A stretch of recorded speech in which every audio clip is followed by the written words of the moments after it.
হামলা চালিয়ে এনসিপিকে দমানো যাবে না, মুজিববাদের বিরুদ্ধে লড়াই চলবে। জুলাই পদযাত্রার অংশ হিসেবে মুন্সিগঞ্জের পথসভায় এমনটা বলেছেন নাহিদ ইসলাম। এর আগে জেলা শহরের কেন্দ্রীয় শহীদ মিনার চত্বর থেকে শুরু হয় মূল পদযাত্রা। বিভিন্ন সড়ক ঘুরে মুন্সিগঞ্জ সুপার মার্কেট এলাকায় পথসভায় শেষ হয়। এ সময় এনসিপির দক্ষিণাঞ্চলের মুখ্য সংগঠক হাসনাত আবদুল্লাহ সহ কেন্দ্রীয় নেতারা বক্তব্য রাখেন। এনসিপির কর্মসূচি ঘিরে নিরাপত্তা জোরদার করেছে প্রশাসন, রয়েছে সেনা টহলও। এরপর পদযাত্রা চলে যাবে নারায়ণগঞ্জ। বিকেলে পথসভায় অংশ নেবেন নেতাকর্মীরা।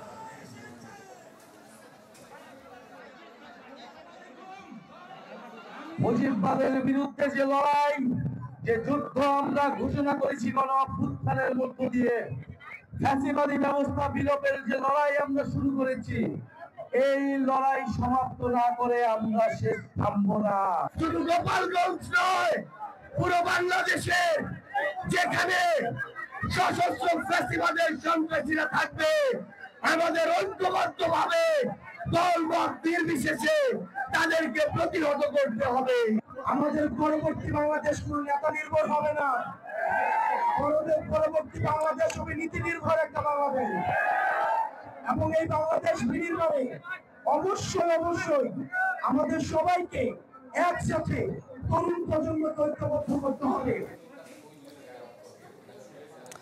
এ নিয়ে আরো খবর জানাবো আপনাদের। মুন্সিগঞ্জ এবং নারায়ণগঞ্জ থেকে যুক্ত হচ্ছেন আমাদের সহকর্মীরা। শুরুতে মুন্সিগঞ্জের খবর জানবো সহকর্মী শুভ ঘোষের কাছ থেকে। শুভ, এনসিপির পদযাত্রার বিষয়ে আপনার কাছে সবশেষ কি তথ্য আছে?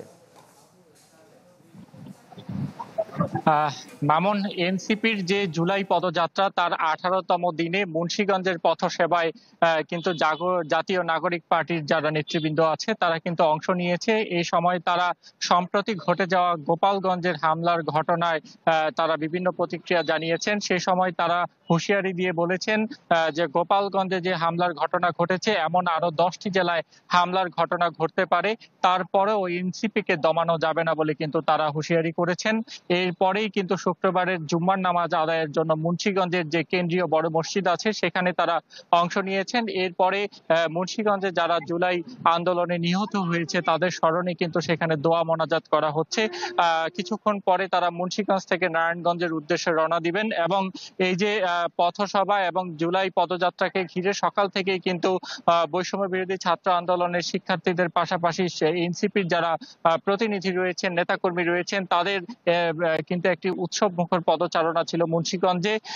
সকাল 11টায় আসলে পথসভাটি অনুষ্ঠিত হওয়ার কথা থাকলেও সেটি কিন্তু বেলা 12টার পরে গিয়ে অনুষ্ঠিত হয় এবং সংক্ষিপ্ত সমাবেশে কিন্তু তারা বিভিন্ন দিক নির্দেশনামূলক বক্তব্য রাখেন। এসি কেনার কথা ভাবছেন? ভিশা দিচ্ছে যে কোনো এসিতে 15% নিশ্চিত ছাড়। এছাড়াও থাকছে মানি ব্যাক গ্যারান্টি নিশ্চয়তা। মুন্সিগঞ্জের বিভিন্ন সমস্যার কথা তুলে ধরে তারা কিন্তু মুন্সিগঞ্জের সেসব সমস্যা স্থায়ীভাবে সমাধানের আশ্বাস দেন এই জেলার স্থানীয়দের উদ্দেশ্যে। তারা এর মধ্যে কিন্তু জেলার স্বাস্থ্য ব্যবস্থার দুরবস্থা, জেলার যাতায়াত ব্যবস্থার দুরবস্থার পাশাপাশি নদীতে অবৈধ বালু উত্তোলনের পাশাপাশি যে পদ্মা ভাঙন চলছে সেটি নিরসনে আসলে জাতীয় নাগরিক পার্টি কাজ করবে, সেই আশ্বাস কিন্তু দেয়া হয়। একই সাথে কিন্তু সম্প্রতি ঘটে যাওয়া বিভিন্ন ঘটনার আলোচনা করেন তারা। সবকিছু মিলিয়ে যেটি বলা যায় যে এই যে পদযাত্রা সেটি আসলে অব্যাহত রাখবে এবং এই দেশের মানুষের অধিকার আদায়ে জাতীয় নাগরিক পার্টি সর্বোচ্চ প্রস্তুত আছে এবং সেই অধিকার আদায়ে তারা কাজ করে যাবেন বলে কিন্তু আসলে তারা আশাবাদ ব্যক্ত করেন। একই সাথে এই যে পদযাত্রা শেষ হয়েছে এরপরে কিন্তু এখানকার স্থানীয়দের সাথে শুভেচ্ছা বিনিময় শেষে তারা কিছুক্ষণের মধ্যেই নারায়ণগঞ্জে রওনা দিবেন। ধন্যবাদ আপনাকে। এ পর্যায়ে আমরা যেতে চাই নারায়ণগঞ্জের সহকর্মী আহসান সাদিকের কাছে। সাদিক, বিকেল নাগাদ ধারণা করা হচ্ছে এনসিপির কেন্দ্রীয় নেতারা নারায়ণগঞ্জে এসে পৌঁছাবেন। এনসিপির স্থানীয় নেতাকর্মী এবং প্রশাসনের প্রস্তুতি কেমন দেখছেন? মামুন, প্রশাসনের তৎপরতা যদি জানাই তাহলে যে কোনো ধরনের পরিস্থিতি মোকাবেলার জন্য প্রশাসন পক্ষ থেকে কিন্তু বিশেষ তৎপরতা নেওয়া হয়েছে এবং আইন শৃঙ্খলার যে বিষয়টি সেটিকে কিন্তু জোরালো করা হয়েছে। এবং আপনাকে যদি জানাই তাহলে স্থানীয় সূত্রে যতটুকু জানতে পেরেছি যে বিকাল 3টা নাগাদ জাতীয় নাগরিক পার্টি এনসিপি যে জুলাই পদযাত্রা সেটি মূলত নারায়ণগঞ্জের নিতাইগঞ্জ যে জায়গাটি রয়েছে সেখান থেকে মূলত পদযাত্রাটি শুরু করা হবে এবং তারপর আমি যে স্থানটিতে আছি, পদযাত্রা শেষ করার পর এখানে কিন্তু একটি ভ্রাম্যমাণ মঞ্চে মূলত স্থানীয় এবং কেন্দ্রীয় নেতৃবৃন্দ যারা রয়েছেন তারা কিন্তু তাদের বক্তব্য প্রদান করবেন। এবং এর পরপরই কিন্তু নারায়ণগঞ্জের হাজীগঞ্জ এলাকায় যে জুলাই স্মৃতিস্তম্ভ, যেটি বাংলাদেশের প্রথম কালকে 2 দিন আগে উদ্বোধন করা হয়েছে, সেখানে কিন্তু জুলাইয়ের শহীদদের কিন্তু ফুলস্তম্ভ, যারা শহীদ রয়েছেন তাদেরকে কিন্তু শ্রদ্ধা জানাতে কিন্তু সেখানে তারা যাবেন। তো সব মিলিয়ে বলা যায় যে আসলে অনুষ্ঠান শুরু পরে আসলে পরবর্তীতে আমরা আপনাকে নারায়ণগঞ্জ থেকে সর্বশেষ আপডেটটি জানাতে পারবো।